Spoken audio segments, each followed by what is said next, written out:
अरे माँ, क्या हुआ? अपना सामान क्यों पैक कर रही हो? कहीं जा रही हो क्या? रवि ने चौंक कर अपनी माँ सुलोचना देवी से पूछा।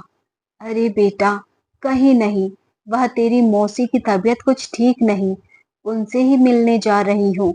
कल मेरी उनसे बात हुई तो सोचा मिल आऊं। ऐसा कर, तू मुझे गाड़ी में बैठा कर आ जा, सुलोचना देवी ने कहा। इस पर रवि बोला, लेकिन माँ, आप ऐसे अकेले कैसे जा सकती हैं? अरे बेटा, तू चिंता मत कर। मैं कोई छोटी बच्ची थोड़े ही हूँ जो कहीं खो जाऊंगी। 4 घंटे का रास्ता है, दोपहर तक पहुंच जाऊंगी। अपने पैरों में सुलोचना जी चप्पल पहनते हुए बोली। अरे लेकिन माँ, आप अपनी बहू निशा को तो आ जाने दो। आप उसके पीछे से जाओगे तो उसे बिल्कुल भी अच्छा नहीं लगेगा। रवि अपनी माँ से बोला। बेटे रवि, फिर मुझे देर हो जाएगी बहू का इंतजार करने में। तो ले चल, मुझे स्टेशन तक छोड़ा, वरना मैं खुद से जा रही हूँ। ठीक है माँ, चलता हूँ। लो, यह कुछ पैसे रख लो, जरूरत पड़ने पर काम आएंगे। और आपने अपनी दवाई तो रख ली है ना? रवि ने चिंतित होते हुए सुलोचना जी से पूछा। हाँ बेटा, सब रख लिया। अब बस बेटा चल तू। सुलोचना जी घर से जल्दी जाना चाहती थी। स्टेशन पर अभी ट्रेन आने में समय था। सुलोचना जी ने रवि को जबरदस्ती घर भेज दिया, यह कहकर कि बहू पता नहीं कब आएगी, बच्चे घर पर अकेले हैं, तो तू घर जा। रवि यह बोलकर घर चला जाता है कि माँ ठीक है, मैं जा रहा हूँ। लेकिन मासी के पास पहुंचते ही उनसे फोन लेकर मुझे खबर दे देना कि तुम ठीक से पहुंच गई हो। कितनी बार बोला आपसे एक फोन ले लो, पर हर बार मना कर देती हो कि मैं क्या करूंगी फोन का। इतना सुनते ही सुलोचना जी ने बस फीकी सी मुस्कान दे दी। निशा माँ के लिए मासी का फोन आया था क्या? रवि ने ऑफिस से लौटकर रात को अपनी पत्नी निशा से पूछा। नहीं तो, पर आप इतने क्यों परेशान हो रहे हो? अपनी बहन की ही तो पास गई हैं, कोई देश विदेश थोड़ी ना गई हैं। वह ठीक ही होगी वहां। निशा बड़ी ही लापरवाही दिखाते हुए बेरुखी से बोली। रवि निशा को हैरान होकर देखने लगा। अरे, मेरे कहने का मतलब हो सकता है माँ बोलना भूल गई हो। रवि के घूरते देखने पर निशा बात बनाते हुए बोली। मैं ही मौसी को फोन कर लेता हूँ, कहकर रवि ने अपनी मौसी के पास फोन लगाया। क्या माँ वहां नहीं है? वह आई ही नहीं। वो तो बोल रही थी कि मौसी की तबीयत खराब है, उनकी फोन पर बात नहीं हुई है। रवि आश्चर्य से दुखी होते हुए बोला।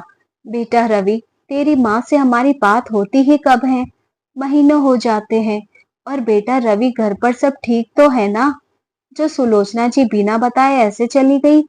अपनी मौसी की बात सुन रवि भौंचक्का रह गया। मौसी ना जाने माँ ने आपसे बात कब कर ली। घर का फोन तो कई दिनों से खराब है। मैं ही पागल था जो उनकी बात मान गया। मैं रेलवे स्टेशन जाकर देखता हूँ, आखिर माँ कहाँ चली गई? दुखी होते हुए रवि बोला और कार की चाबी लेते हुए निशा से बोला।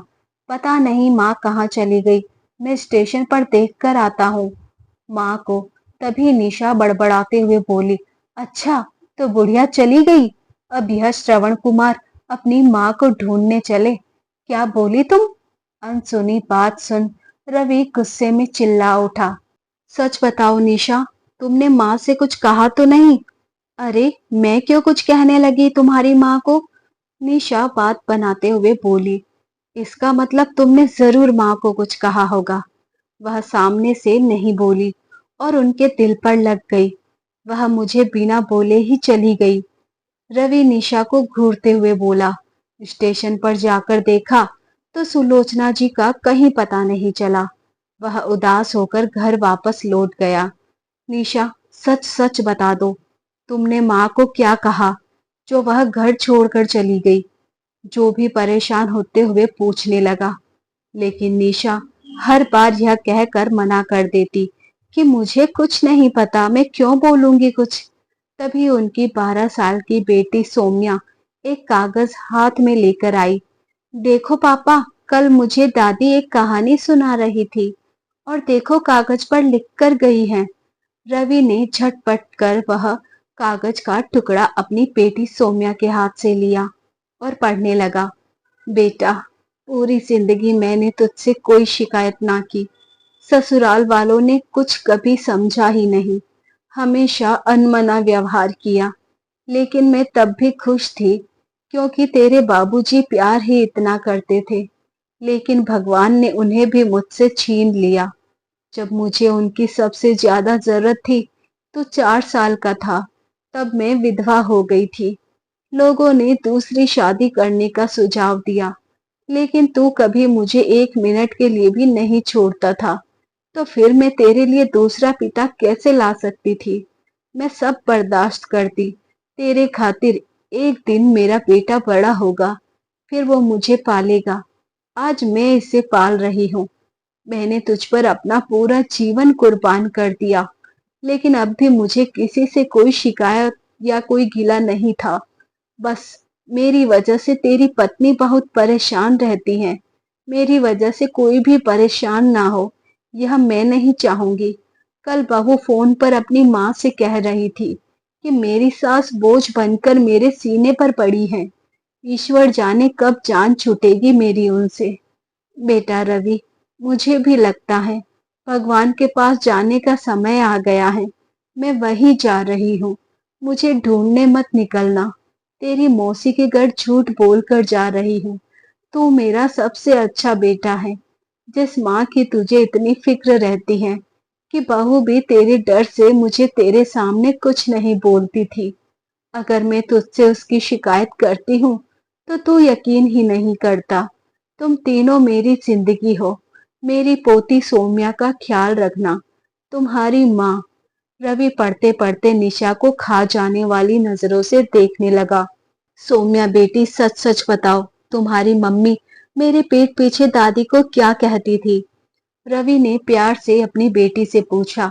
सौम्या अपनी मम्मी निशा की ओर देखने लगी, लेकिन रवि के पूछने पर वह बोल पड़ी। पापा, जब आप घर पर नहीं रहते, मम्मी दादी से लड़ती रहती, कहती कि बुढ़िया मेरे सिर पर बैठी है, पता नहीं कब जाएगी हमें छोड़कर। उनसे घर का काम भी करवाती, और परसों तो दादी को धक्का देकर सोफे से नीचे भी गिरा दिया। तो बेचारी रो रही थी और उन्हें बिना बात के डांटती रहती कि इस बुढ़िया की वजह से मैं कहीं आ जा भी नहीं सकती। जब दादी बोलती कि बहू, मैं तुम्हें कब मना करती हूँ कहीं आने जाने से, तुम अपनी मन मर्जी से रहो, तब और ज्यादा गुस्सा करती और आपके सामने अच्छे से बात करती दादी से। सौम्या बोली। सौम्या की बात सुनकर निशा झट से बोली, अच्छा झूठ बोल रही है, अभी बताती हूँ तुझे।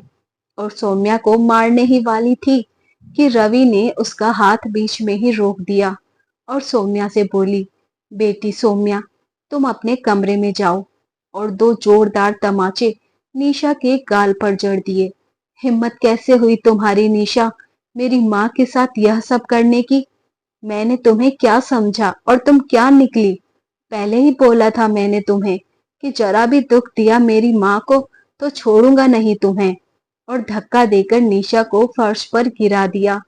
रवि ने गुस्से में और चिल्लाकर बोला, अगर मेरी माँ को कुछ हुआ तो तुम घर की रहोगी न घाट की। ध्यान रखना मेरी बात को। जरूर माँ हरिद्वार गई होगी, हमेशा कहती थी हरि से मिलकर आऊंगी। अचानक से रवि को अपनी माँ की कही बात याद आई और वह हरिद्वार के लिए निकल गया।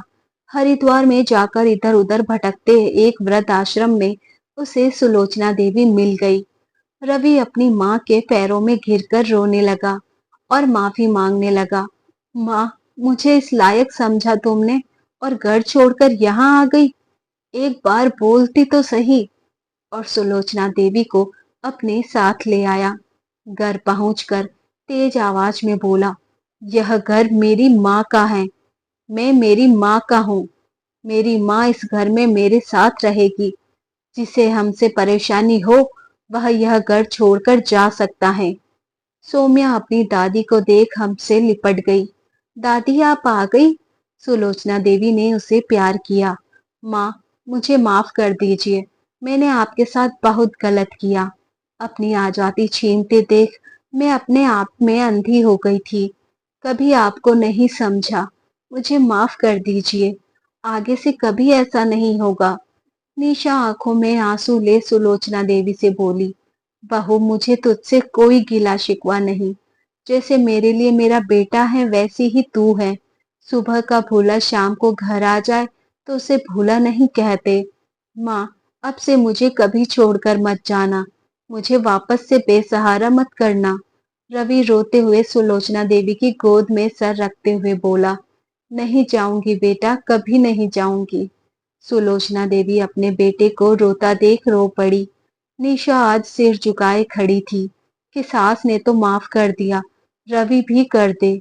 बेटा, बहू के साथ ऐसा मत कर, उसे माफ कर दे। सुलोचना जी निशा का उदास चेहरा देखकर बोली, माँ कर दिया माफ मैंने उसे। रवि यह कहकर अपने कमरे में चला गया। निशा जानती थी कि रवि का दिल दुखी है, वक्त लगेगा, परंतु वह उसका दिल जीत ही लेगी अपनी सास की सेवा करके। दोस्तों, बेटे अगर अच्छे हो तो बहुओं का कोई हक नहीं कि वह सास ससुर का तिरस्कार करे, उन्हें अपमानित करे, और कोई भी माँ बाप बेसहारा नहीं होंगे। दोस्तों, कहानी अच्छी लगी हो तो वीडियो को लाइक शेयर करें और ऐसी कहानियां सुनने के लिए हमारे चैनल को सब्सक्राइब करें।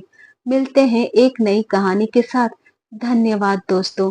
जो रवि ने अपनी पत्नी निशा के साथ किया था वह फैसला सही था कि गलत? कमेंट करके अपनी राय जरूर बताएं। Thanks for watching.